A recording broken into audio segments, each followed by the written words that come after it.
the busiest library in the UK, 2 million visits last year. And coming later this year, we have the Poetry Library will be opening on Oxford Road. Manchester is a city of live literature.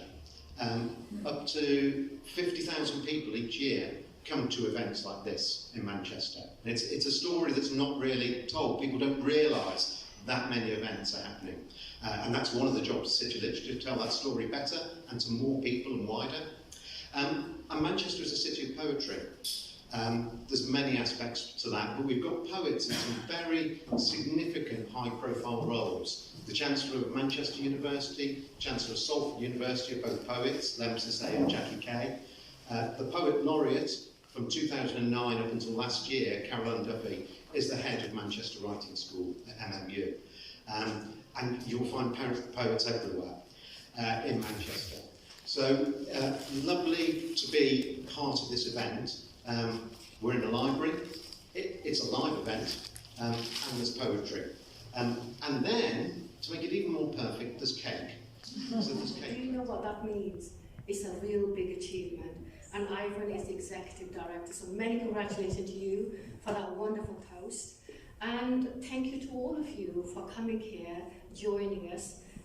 This is our second Macfest. Put your hand if you came last year. I know at least 3 people came last year. Was you here as well last year? Oh, right. Oh, not to the poetry event. Not to the the poetry event. Okay. So I have to say a special thanks to Danny, who's a dear personal friend. We go back at least 20 odd years. I'm a novelist. I've been writing for nearly 30 years, and my books are hosted in different libraries. And Danny always has supported us.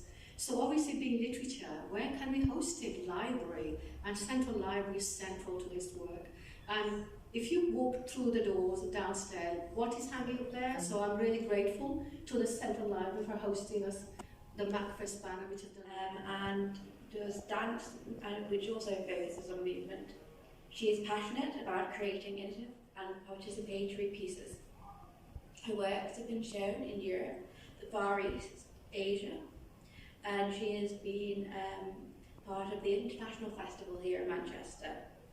She has worked in Manchester arts organisations such as Cannes and Home. So she was joined us on stage.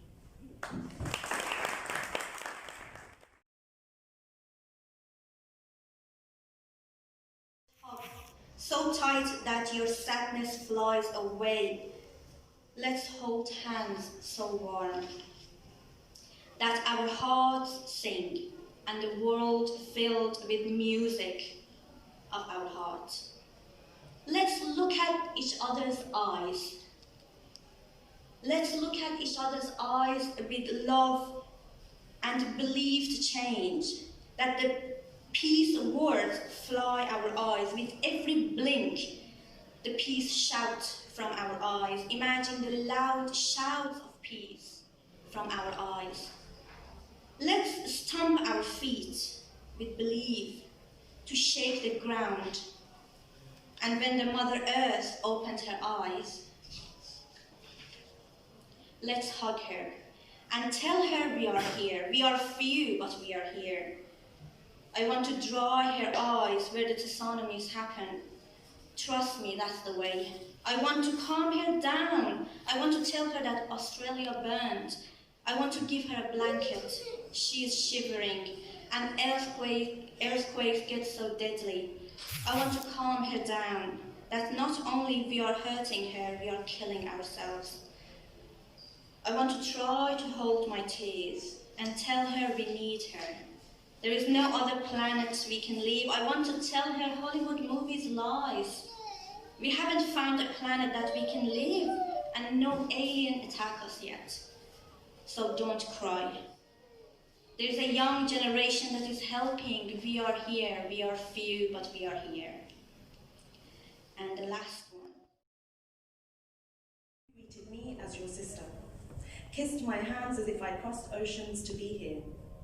You recited Persian poetry, your eloquent English buried now, speaking to nurses only in Urdu while they ticked sheets pretending to understand. Tonight I walked in and you greeted me as a single woman, asked me if I'm married or if I wanted that cup of tea you think you brewed a while ago standing in your kitchen. your fisted, boned hands tight like clamshells on sandy pillows. Tonight, I walked in, and you thought I'm your granddaughter's friend. Asked if my university is far and whether I ate almonds to help me study. You insisted I take down the clothes you think you washed today, as I unfurled the curling question mark your body has become. Tonight, I walked in and your apology on loop.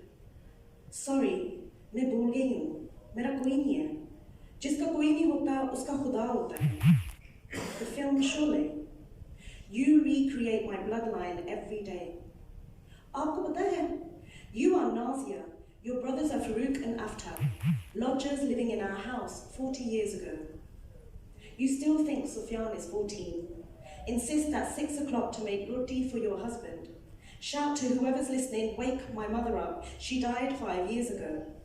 Persian couplets leave your lips and I can't understand you again. Haji, Baji, Sharabi you recite when agitated. Your husband props up your pillow, hoists you a little upright to stop you disappearing under the white shroud. He chews the delicate flesh of an apple between his teeth and places it in your mouth as if you're Eve.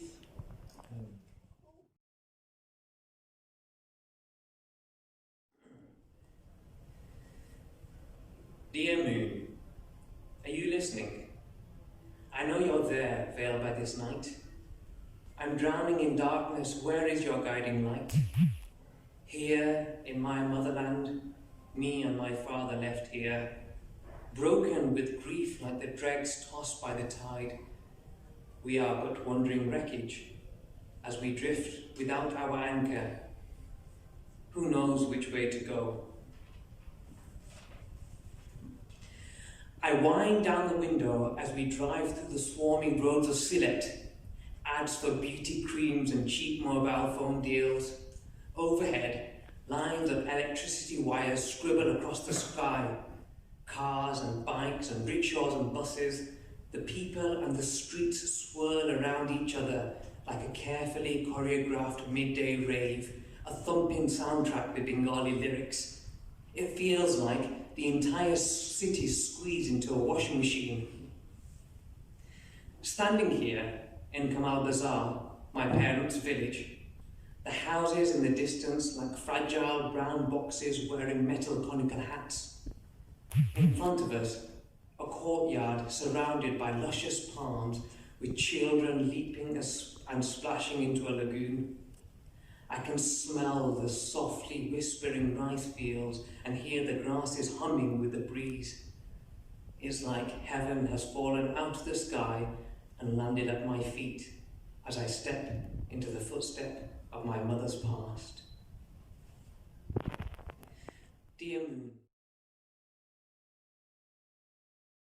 And flogging them for new, tired of a roller dipped in whitewash, making Rothko on my back, tired of the same old shit coming up over and over, tired of history repeating itself, tired of feeling blue.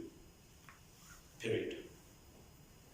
The Arab Spring was more of a monsoon-type typhoon or a hurricane or a tornado, whichever spinning delirium describes death and destruction best for you. I'm tired of brightly flowering democracies always being offered a begrudged fruit. I'm tired of Venus flytrap governments. I'm tired of the conservatives, tired of traditional values, tired of one more go at the biggest public wealth reappropriation since I don't know when. I'm tired of the word austerity. It's a razor blade between my lips. It cuts and I drain food banks, bleed the taste of tinned food, swallow hard like only a poor man can. And the Titans, the giant Goliath, his den, they have us all living in these same-face housing estates, ashamed of our faith. Little David's forgotten the craft of slingshots. Newsprints built paper temples of cynicism. Hail Caesar, I sit in my sofa in front of a coliseum. Pay-per-views got me so dispossessed of my mind's real estate, I watch a lot of hate, baited, hooked, reclining on my lazy boy, my arms relaxed, my eyes apparently open. I rot my teeth piece by piece in peace, I get comfy in a fugue state. I'm diabetic, I'm defunct, we're decommissioned puppets. Damn those shadows we treat like gods. Having pity on a hill, living on a hill, having pretty in a frame, have them all on a walk of fame, have them or risk capital punishment, have them populate the status quo, have them cruel to yourself, have them always for money, have them for time, have them in front of a slot machine, have them hold you ransom by a small margin, have them always win you over, have them trump, have them master, have them reign alone and undisturbed.